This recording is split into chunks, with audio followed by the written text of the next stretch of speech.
Melania Trump n'a pas voyagé en Alaska pour le sommet très médiatisé de son mari et de Vladimir Poutine.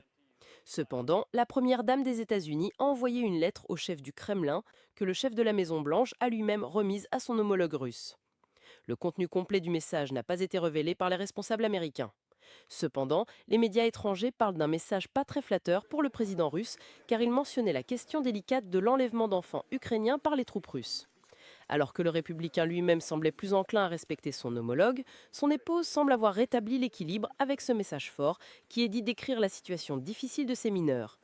Selon Kiev officiel, des dizaines de milliers d'enfants ont été arrachés de force à leurs parents ou tuteurs légaux et envoyés en Russie ou dans les territoires occupés. Un tel acte est qualifié de crime de guerre et même selon les traités de l'ONU pourrait constituer une forme de génocide dite culturelle. Moscou elle-même ne reconnaît cependant pas l'accusation et insiste sur le fait qu'elle protège des enfants vulnérables venant des zones de guerre, une prétention rejetée par l'Occident comme étant fausse. La vidéo montrant comment l'avion Ilyushin avec lequel Poutine a voyagé après le sommet a été escorté par des bombardiers américains F-35 Lightning de dernière génération a fait le tour du monde.